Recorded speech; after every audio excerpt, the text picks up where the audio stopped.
The calm before the storm. It's the 2024 Ally ACC Women's Basketball Championship featuring the NC State Wolfpack and the Notre Dame Fighting Irish. We welcome you courtside inside Greensboro Coliseum. Braden Shank joined alongside Cody Wagner for this special edition of 3304 Sports as we're previewing this championship matchup. Cody, we'll have the call of this matchup between the Fighting Irish and the Wolfpack later today. It's been a great tournament from Greensboro. Started on Wednesday, 14 games have commenced, a lot of big upsets, a lot of nail-biting finishes. What are your overall takeaways so far from the tournament? Yeah, you said it. It's been a great tournament. A lot of nail-biting finishes, especially back in the quarterfinals. But yesterday in the semifinals, it was two blowouts, if you can call it that. NC State over Florida State in a big way. And then earlier in the day yesterday, it was Notre Dame taking down Virginia Tech. And these teams seem like two that are poised to win this championship, both NC State and Notre Dame. The second-seeded Wolfpack, the fourth-ranked Fighting Irish. We'll start with NC State for a second. We're going to break down this matchup on this show. NC State back in the ACC championship under legendary head coach Wes Moore. They got here, their path here, if you will. They took down Duke in the quarterfinals, a nail-biting finish, beating the Blue Devils by just 3 points, and then a demolishing win over Florida State in the semifinals yesterday. What's really been the key to success for NC State in this tournament? It seems like it's a mindset thing. Wes Moore talked about after that win over Duke, they needed to do better. They needed to score more. They needed to be more aggressive on offense. And they did exactly that yesterday in the win over Florida State. They did exactly what their coach asked, and that's why they've been such a good team this season and have the opportunity to win championship here today. Sanaya Rivers has been unbelievable with NC State, plus you throw River Baldwin. And on the flip side, Notre Dame, they got here, their journey, they took down Louisville in the quarterfinals, a close one. The Cardinals came all the way back, made things interesting. And then yesterday, without Liz Keeley, they took down Virginia Tech in a pretty handily fashion. You look at their three-headed monster of Hannah Hidalgo, Sonia Citron, Wes Belts. It's a good team Notre Dame had. And how about the Fighting Irish? What have they done well in Greensboro? Yeah, they've just led from the jump in both games. Against Louisville, Louisville tried to mount a comeback that ultimately fell just short against Notre Dame, losing by 9. And Notre Dame's been great this entire tournament. 2 games so far. Yesterday, dominating victory over Virginia Tech. And it just seems like they're primed to try to win a championship here today. Should be a great matchup for sure. Notre Dame playing in the ACC championship for the 7th time. Head coach Niele Ivey looking to win her first ACC title. The last time the Irish won was all the way back in 2019 with the great Muffet McGraw leading this Notre Dame team to the storyline. As for NC State, this is their 18th time playing in the ACC championship. They won it back in 2022, so two of the most pedigreed programs in the ACC. Yeah, exactly, Braden. You said it. 2 of the best programs in the ACC going to get to do battle today, this afternoon. It's so exciting to see. Niele Ivey, you mentioned, leads this Notre Dame squad. On the other side, it's Wes Moore, who's one of the greatest coaches all time in ACC women's basketball. The 11th season head coach Wes Moore will be looking to lead his Wolfpack into the championship game. For more on the NC State Wolfpack in this year's championship game, we send you on over to Taylor Brettel. Taylor? NC State takes down Florida State in a beatdown of 69-43. Florida State sat at 6 in the ACC. NC State sat at 2. So not an upset win here, a very needed win for NC State after a near scare against Duke, winning that one 54-51. The reason why I stand here, though, free throws, something that NC State capitalized on today that they struggled with yesterday against Duke. Duke, handling NC State pretty well defensively, kept sending them to the line, however. NC State couldn't come up with anything, though, and kept Duke in the game, shooting 7 of 20 from the charity stripe. That's 35% on the game.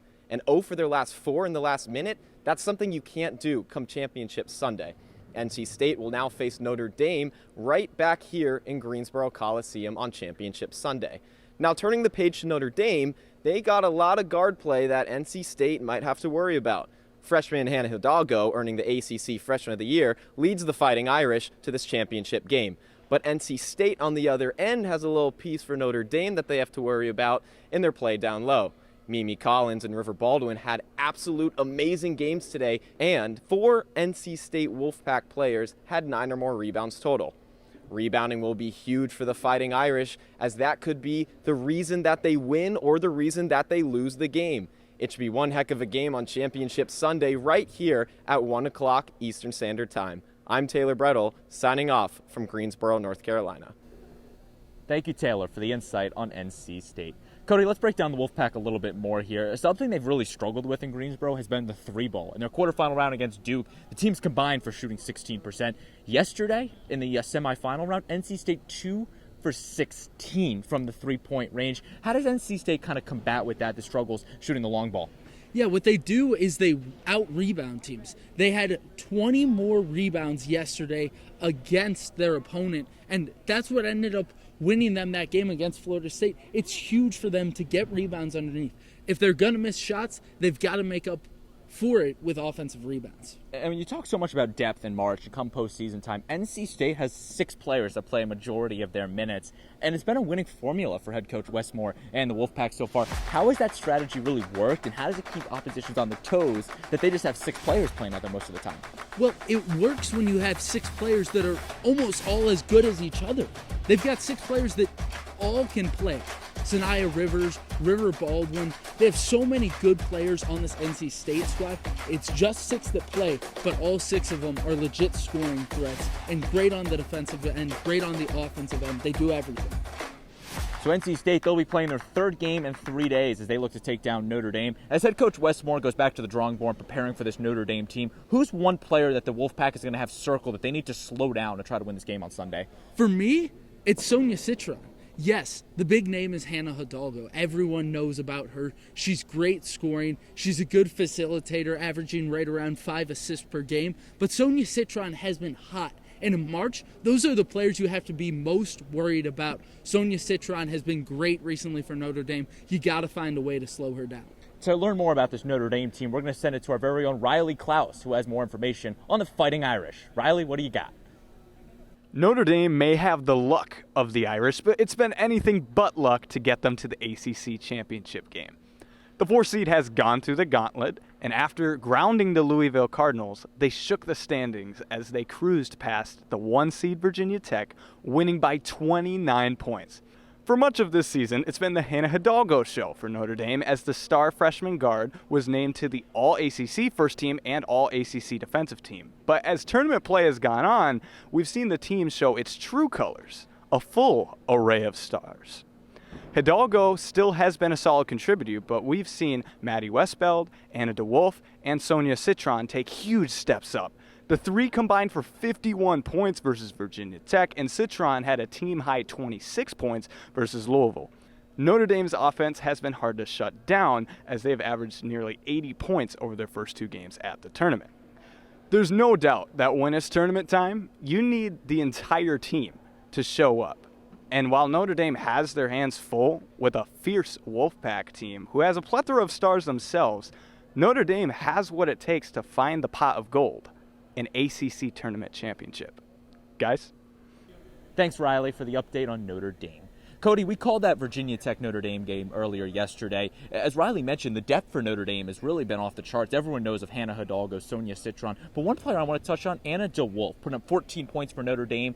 How big has she been in Greensboro so far? Yeah, she's been huge. She's one of those 3-and-D players for Notre Dame. She comes off the bench, starts some games, depends on what lineup they go with. But Anna DeWolf, she's been huge. She scores the 3, she shoots very well from outside, and then is a key defensive part for the Irish as well. And you talk about the defense, I want to touch on that a little bit more. Notre Dame held Virginia Tech to, under 50 points, if I'm correct? Just 52 points. 50, I was a little bit above, but still 52 points they held them to. A great defensive effort for Notre Dame. Yes. What was the key to success for the Fighting Irish defensively to hold Virginia Tech to 52? Honestly, it's just harassing defense. It's man-to-man. It's aggressive. They stay on their opponents. That's what Hannah Hidalgo has done all season, averaging right around 5 steals a game, leads the country in steals per game. She's been very impressive on the defensive end. Of course, her offense is great as well. But it's just man-to-man pressure defense. They don't let you get many good looks, and that's their defensive philosophy, and they score a lot as well. They're a very tough team to beat. And again, the regular season meeting was won by NC State in South Bend. These teams have met twice before in Greensboro in the ACC tournament, including last season when Notre Dame had a 66-60 victory over the Wolfpack in the quarterfinal round. In 2014, they met in the ACC semifinals. Where else but on this court right behind us, won by Notre Dame. So NC State has a lot to prove. They've never beaten the Fighting Irish in ACC tournament play. And let's just go into keys to the game as we wrap up our show here. Starting with NC State, what's the keys to the game, maybe 1 or 2, for the Wolfpack to win this game later today? likely they're going to have to use their size to dominate. River Baldwin down low is huge for them. They're going to have to use her a lot in this game against Notre Dame. Another thing for this team is that they're going to have to stay strong defensively. This is a Notre Dame team who averages north of 80 points a game. So they're going to have to stay sharp and stay aggressive on the defensive end. And how about for Notre Dame, keys for the game for Niele Ivey and her Fighting Irish to come away with the ACC trophy and hoist it at the end of today?